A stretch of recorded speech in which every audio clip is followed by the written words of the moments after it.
Okay, can I read you some scripture? All righty. 2 Timothy 1, verse 5. This is Paul. Paul's talking to a guy who he led, a friend, a guy who he was a mentor for, and it's Timothy. He said, I am reminded of your sincere faith, which first lived in your grandmother, Lois, and in your mother, Eunice. Hello, has anyone heard of a Eunice around here? And I am persuaded now lives in you also. When Paul talks about Timothy, he can't help but talk about the heritage that has come before him. He can't help but talk about Lois and Eunice, the ones who've invested. Timothy is the leader that Paul's talking about. Paul's not about to send out Lois to lead a church. He's not sending Eunice to go and do something. He's sending Timothy. He's talking to Timothy, who's leading in churches. But when he talks to him, he says, I want you to remember, I remember, and I'm so thankful for the heritage of Lois and Eunice in your life. Because what they did and what they believed in and how they invested and how they empowered caused you to become who you now are. Caused you to become the person that you've gotten to become now. And so this is what Paul recognized as the motherly investment, is that someone was able to rise up, someone was able to become something. I want to expand our idea of motherhood today a little bit. It's Mother's Day, and that's what we're talking about, and many of you are here because it's Mother's Day. But one of the things that we often think is that Mother's Day has to do with purely, if I have a biological child, then I am a mother. If not, then this day is not for me. And I heard this week a few people didn't want to come. One woman said she didn't want to come because she felt like she had failed in raising her kids. Like she hadn't done a good job of raising her kids. So I don't want to go there and be reminded that I haven't done a good job raising my kids. Someone else didn't want to come because she said, I biologically, my body won't have children. I don't want to go and be reminded of that, reminded that there's all these happy mothers and I can never be one. So we have this concept that motherhood and being a mom has only to do with the biological children that you have. But we're a part of the church, and we often call this church family. And we're part of a family. All of a sudden, every woman who wants to invest in a young person, everyone who wants to invest in a legacy, everyone who wants to rise up a Timothy and believe for a Timothy to step into who Timothy is supposed to be, every one of those people becomes a mom in this church. If we're a family, then those who are taking the motherly roles are moms. Those who are taking the fatherly roles become dads. Those who are brotherly become brothers. Those who are sisterly become sisters. Those who are the weird uncle are the weird uncle. That one works for both. It's the same. Same either way. Weird uncle family or church, still the weird uncle. But anyways, I want to just share with you two amazing moms that we have in this church. And I want to share with you both about who they are, not just because of the kids that they have biologically, but because of the mothering that they're doing outside of that role. First one I want to mention to you, I don't know if anyone's heard of her. She was in the first service, not here right now, but Bernadette Pitcher. Bernadette Pitcher, yeah. If you go into Comox, there's a school there that our church is connected with. It's called Phil and Jenny Gallardi Academy. And that school is 200 and maybe 20 students there. Bernadette and Mike don't have any kids of their own. And so Bernadette says, but now I have over 200 kids. She's invested in these kids. Now coming out of that school, there's going to be kids who didn't have great home lives. There's going to be kids that didn't have great moms. There's going to be kids that didn't have great dads. And they're going to have a heritage of faith. They're going to have some hope for their life. They're going to believe things that maybe their family didn't believe for them because someone named Bernadette decided, I'm going to be the mom to these guys. I'm going to believe in them. I'm going to be part of their future. I'm going to invest in their future. I'm going to tell them now about who they can become later, and I'm going to believe in them even if no one else does. That's a mom. That's a mom. There's another one that I want to mention to you, and her name is Sandra Naswell. Sandra is, Sandra, she's part of this church, and she has 3 kids of her own. But then she also, her and her husband, Ken, have taken on many, many foster kids. I think up to 5 at a time in their house, Or they've just decided we have something to offer to kids who don't have parents. We're going to bring them in and we're going to mother them. We're going to father them. We're going to take care of them. We're going to put them in a safe home, in a place where faith can thrive, where life can thrive, where they can have joy, where they don't have to be afraid. We're going to place them in that place, not because they're our biological kids, but because we believe God has called us to invest in the future and rise up the next generation. Isn't that amazing that they would decide to do that? I love that concept, actually. The Bible talks about, God says to us that He will put the fatherless in homes. He will put those who don't have parents into homes. Well, guess what, church? We're that home. We're that family. We get to be that. We get to care for people who weren't cared for. And so if today you sit here and you're not a mom because of biological challenges, I want to encourage you, you can be. You can be here in this church. You can be in your life. You can foster, or you can serve at youth group, or you can be part of kids ministry. You can tell kids who they are. You could take a young person out for lunch and remind them how God believes in them and what He thinks of them. Our young people in this world need that. Even if they have great parents, they need that. We all need to be taking part in that. That's the incredible thing about being part of a church, is that we all are part of one thing, and it's bigger than just what we do within our families. It's greater than that. It's the kingdom. It's big. Sometimes we've limited motherhood to just who I am as a mom.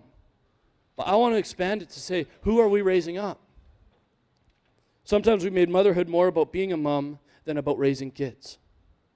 It's more about being the right mom, finding the right way, doing the perfect thing, making sure that everyone else thinks I'm doing the perfect thing, making sure that I'm acting the right way, and that I do all the proper stuff. Has anyone heard of mommy wars?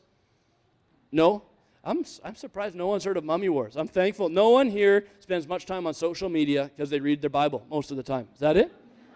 Praise the Lord. We're going to have a well-studied family here. But mommy wars is this thing where basically it became controversial, actually, that moms were so adamantly judging other moms that people would start to, it became a thing. There were mommy wars because certain moms felt that they got to say to other moms how they needed to raise their kids.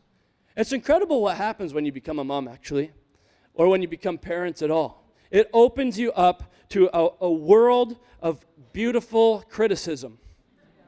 And all of a sudden, the whole world gets, whether we invited it or not, to tell us how to live our lives and how to do things and how to raise kids. I mean, it started right from the time when Kendall and I when Kendall got pregnant. I wasn't I was part of it. Anyways, when Kendall got pregnant the first time, right away we realized that everyone wanted to be part of our life and raising our kids. It starts when you start telling people about the name that you're planning. You just got to not do that. If you haven't had kids yet, you just got to not do that. Like we'd say, yeah, we're thinking probably, Bob. Bob's the name. Like, oh, yeah. I know a Bob. Really annoying, Don't like them. So that's a terrible name. But if you want to do it, you can. But you still can name your child, but just so you know, every time I see your child, I'm going to not like them, just so you know. Or when you start to talk to them about, so are you going with a doctor or a midwife?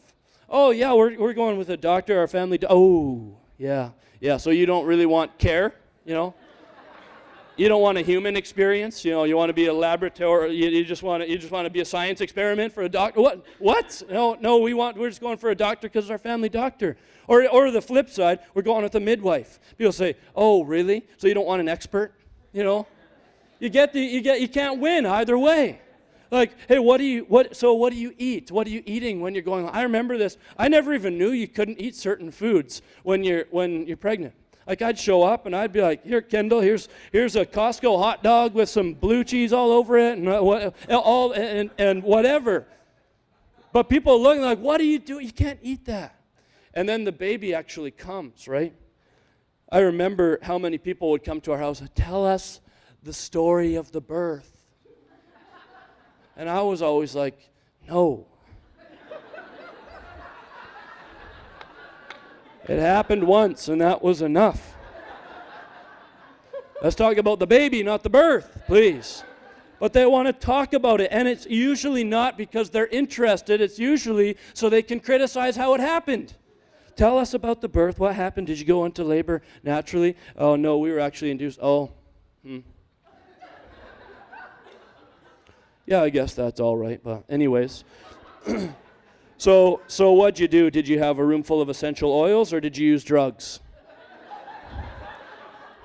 Well, we had some. We did end up going for an epidural. Oh, an epidural, huh? So you still haven't had a baby, you know? That's how it is. That's why there's mummy wars out there. People have all these ideas like, well, wait, you didn't do it that way. Oh, C-section? Oh, that's a, oh, what? Yeah, I don't know. Anyways, better luck next time. You know what? And then you have the kid, you're raising the kid, and all of a sudden you're hanging out with moms and dads, and the only thing you ever talk about is kids. So what do you do when the kid's crying at nighttime? Oh, we leave it. We want to sleep train them. We leave it. What? You don't care about your child? No. Oh, sorry. We do go in there. Oh, you want to create a dependency issue? Well, how do we win here? Like, what are we supposed to do? Everyone's got an opinion already. You can't figure it out. There's no way. What about breastfeeding or bottle feeding? Oh, that's bad. No, you can't do that. You can't do that. Like, there's no answers. Is it organic food or not? Do you co-sleep or not? Are you going to be a stay-at-home mom, or do you have to work? I have to work. Oh, okay. Do your kids even know your name? You know? Never see them, huh? So I guess someone else is the mom of your kids. Like, what? We got to work. We got to make money. I don't know. We're trying to get by here. We're trying to figure it out the same. But everyone's got an opinion on what's supposed to happen. Now, once you become a mom, a biological mom, everyone has the greatest opinion they've ever had on your life. That's just how it goes. Has anyone seen the movie Babies? You should check it out. There's a movie called Babies, and they look at 4 babies in different parts of the world for their first year. And I mean, you watch how different things are, and it's crazy. And here's what's really crazy. All of those babies, I'm sure, grow up to live. You know? All of those babies are going to be okay. They're going to make it. In Africa, I forget what country it was in Africa, but they've got these babies. They're under a year old, and they're working. They're just like hitting rocks and doing this thing, and one grabs the other one's hair, yank. I'm like, what? And then you see it lean in for the bites, and it comes in, bites. The kid just, shakes it off. No parents getting involved. They're just hanging out on their own. They're just figuring it out. They're just getting it sorted out. Meanwhile, North America, it's like, wait, did you go near the child? Did you go near the child? I thought I saw your pinching fingers out, you know. Get over here. You know, you're going to go and stay in this playpen or whatever. There was a kid in, I think it was Cambodia, living there, and they're living out on a farm, and they'd watch this child laying there helpless like a little baby, and goats walking over top of it, right? Just like, and chickens coming up and just walking up to the baby, and the baby's just laying there, can't do anything, and the chicken's like stepping on all this stuff. And us in North America, like, what are you doing? We need to go over there and kill all the chickens, or we need to like go and get rid of all this stuff. We need to fix everything because we all have opinions on what the right way to do mothering is, on what the perfect way to be a mom, on the exact way that everything needs to happen. We all have an idea of what it should look like. And Pinterest and Instagram don't help. When people spend time on blogs and things, all of a sudden you have these women who are natural birthing, breastfeeding, co-sleeping, anti-spanking, organic eating, stay-at-home supermoms who are also running their own businesses, making 3 incredible meals, putting out cookbooks, renovating their house, leading kids' church and church choir while working out twice a day. And they're rich. You know, you look at these lives and think, how are we ever going to add up? All of us are going to fall a little bit short. All of us are going to, no mom is ever going to be that mom. The mom that is out there that everyone sees, no mom can ever be that mom, actually. No mom actually is that mom, even though her Instagram feed says she is. No one is that mom, and no one can become that mom. And so every mom, based on our current culture, will have some level of disappointment in themselves. Some amount where they feel like they're not adding up to someone else. Some piece of them where they're feeling like they're failing in an area, or they're dropping a ball in an area, or I wish that my marriage had held stronger, or I wish I had waited on this, or I wish I had given more time, or I wish I didn't have to work, or I wish I didn't have to do this. Why am I I'm so bad at this parenting thing? I was drawn to a scripture this week about mothering. It was one that was surprising to me, one that I haven't used before for this type of thing. But it's a story of two moms and one baby. And they come to a king. And the king is Solomon. He's the wisest man to have walked this planet, is what the Bible teaches us. And these two moms are going to go there, and Solomon is going to determine who's the rightful mom of this child. And I think he's also determining who is the most fit mom to be this child's mom. And I love this story because as I went to it this week and I started reading it and taking some time with it, I love the first three words. It says, "Now two prostitutes." We're about to tell a story about motherhood. And the wisest person on the planet is about to talk about who's the most fit mom for this child. And it's a story of two prostitutes. Don't you love the Bible? I love the gospel. I love that God uses broken, fractured, imperfect people to do His work, to do the things that He's called them to do.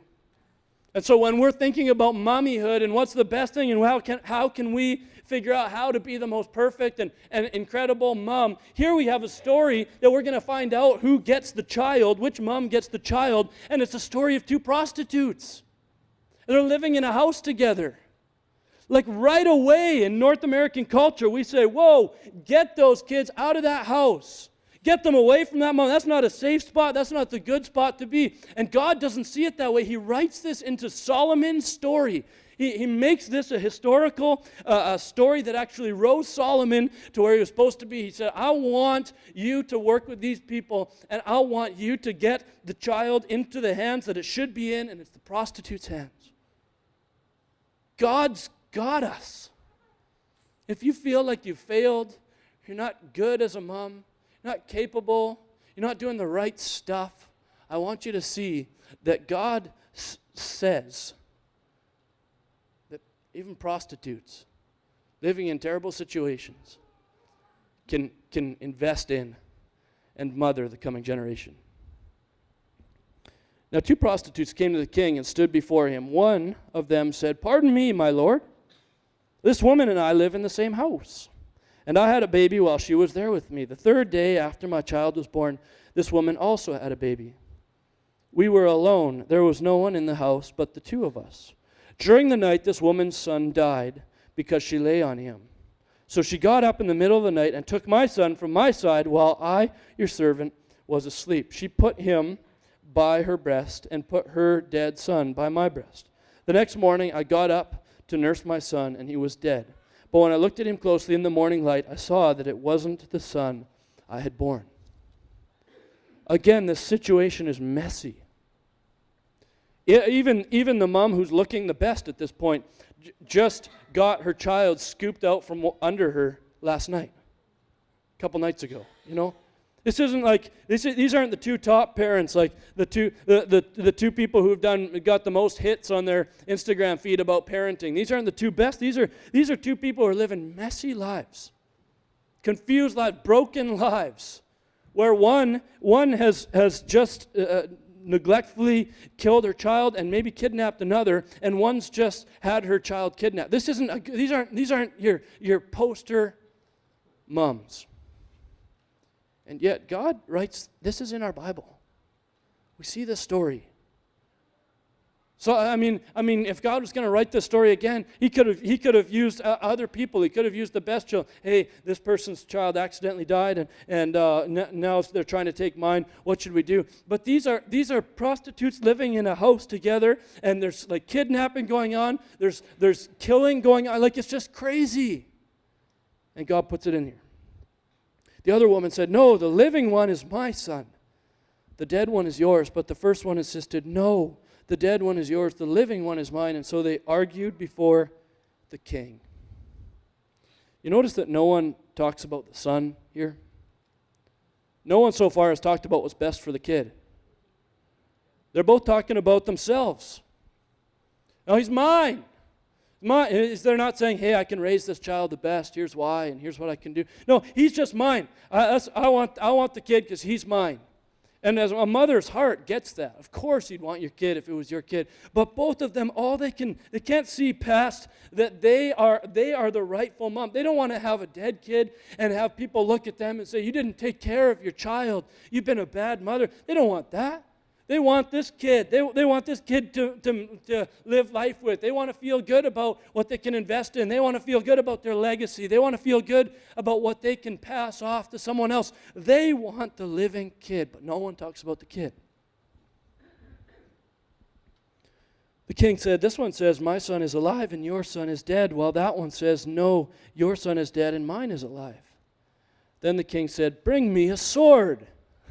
If you haven't heard this story, the Bible is crazy. It's awesome. So they brought a sword for the king. He then gave an order, cut the living child in two and give half to one and half to the other. The woman whose son was alive was deeply moved out of love for her son and said to the king, please, my lord, give her the living baby. Don't kill him. The whole language changes. This isn't about, I want the living child. It's, I want the child to live. It's not, I want my kids to be the best and make me look good. It's not, I want my kids to be successful, and if they're not, I wasn't a good mom. It's not, I should get this, I should get that. It's, I want the child to live. If it has nothing to do with me, if it goes to this woman, at least the child has a chance to live. If it's given to this one who's kidnapped her and taken her from me, him from me wrongly, at least the child can live. This is the point where this mom becomes a mom. It wasn't when she had a kid. I mean, she became a mother then. But this point is when she says, oh, wait a second. Babies are not about me. My kids are not about me. I'm all about my kids. I'm all about raising the next. I'm all about believing for the future. And all of a sudden she becomes a mom. There's no DNA testing that goes on now. Sort of thing, at that point, you call one of the talk shows and say, we need a DNA test and we need to figure all this out and it's going to be great, make great TV or whatever. That's what would happen currently. But instead, Solomon doesn't need any more proof. He doesn't need to look for anything else. He sees that this woman has decided to make her life all about him. And in fact, if it means that she never sees him and she never gets to be with him, it doesn't matter. That is when Solomon says, that's the mom. Because she's all about him. Because the other mom says this, neither I nor you shall have him. Cut him in two. What a crazy woman. Right? Like, what in the world is that? But on a much lesser scale, that sometimes happens in our culture. Where we say, yeah, it doesn't matter if my kid's not all that great. At least I'm an equal mom to you. At least I'm doing as much as you're doing. At least I'm making it to as many soccer games as you're making it to. At least I'm teaching them to cook. At least I'm getting to the school. At least I'm working hard. At least I'm doing this. At least I'm doing that. So my kid, it's not really all about my kid. At least I'm not doing any worse than any other moms around me. At least I'm comparatively pretty decent compared to the other moms around me. Solomon says that has nothing to do with it. It's about how you invest in the kid that's coming up. The young one that's next. The person that still has a future. Moms invest in those. Worship team, you can come and join me. I hope you see, I want you to see that in a church context, in a family context like this, it's not the people who have had kids that are moms. They are mothers. But they're going to need your help at different times. They're going to need us to gather around at different times. The people who are the moms of this church, the people who are the moms of this family here, are the ones who say, I'm going to put the next people's dreams above my own. I'm going to invest in them and believe that they've got something special before them and that I can get behind them. And even if I don't, get all the credit and get all the glory, at least the next are moving forward. We need Loises, we need Eunices who are going to say, I'm behind Timothy. I'm going to teach Timothy. I'm going to pour into Timothy. I'm going to believe for Timothy. If we only care about our biological kids, we'll never reach anyone new.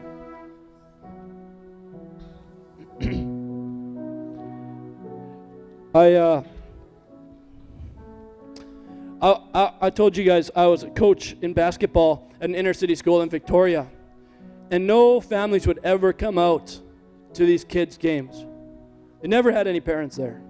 It was, even if we were a home game, there were way more parents from the other team than our team. Just didn't make it. Some because they were too busy, some because they didn't care.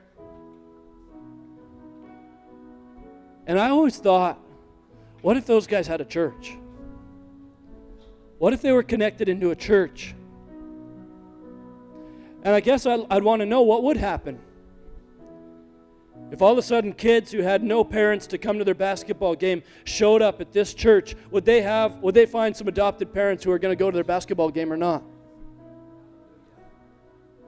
Will they have people in this church who are going to stand behind them and believe for them? Is this a place that we actually adopt people in? Is it a place that we actually believe that if someone came here, they're going to have a better experience, they're going to have a better hope, they're going to have more likelihood of reaching the potential that we all see in them? Is this a place that we actually believe for that? Because I dreamt for that when I was coaching these guys who had no parents showing up. And if we're all about only our biological kids, we won't be that way.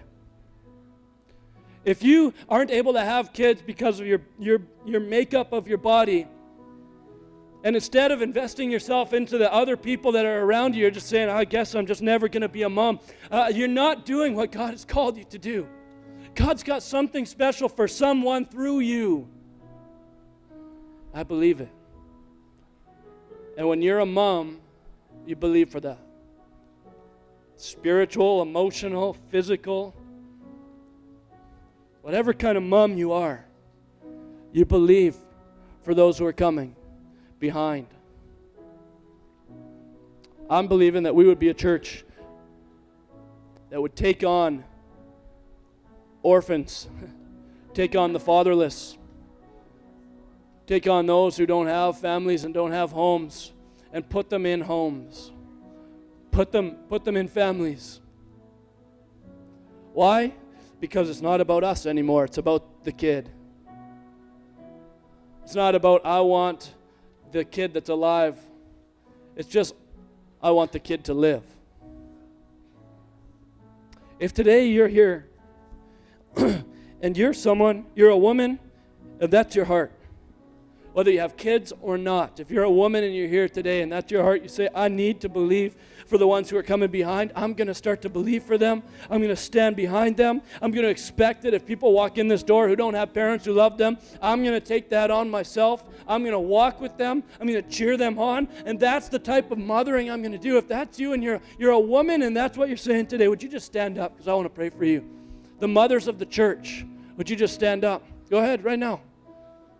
The mothers of the church, the ones who are saying, I'm for the next generation. I'm believing for it. I may have felt like I failed my own kids, but I'm standing for this coming generation that's in this church. I may have felt like my body has not been functioning the way it's supposed to, but I'm standing for the next generation that's coming. I'm not going to let my biological makeup keep me from being a mom to those who are coming up and caring for them and believing in them and walking with them and trusting God for them and teaching them the ways of the Lord.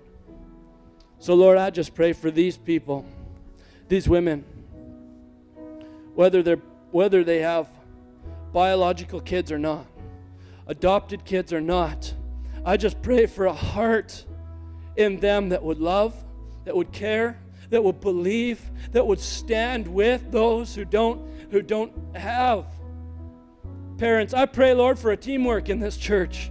I pray, God, that this would be a village that raises kids. That we would be people that together we look out for each other. We look out for each other's kids. We stand with each other in raising them. We teach them biblical truths together. We protect them together. We pray for them together. Lord, thank you that you connect every woman to a bigger picture of motherhood than just a biological one. Help them to see it today, Lord. Help them to be honored for it today.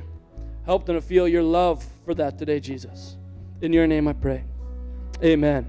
Amen. Let's all stand with these people now. We're just going to sing this one chorus together. And then as you leave, women can grab a flower. There's a little gift for you as you go. But I'm just so thankful for the women in this church, for the mothers in this church, the people who are going to believe for the next and invest in them. Let's just sing this. God is faithful for us. He's faithful for the coming generation. He's faithful for those around us who don't have moms and dads. He's faithful for the Comox Valley.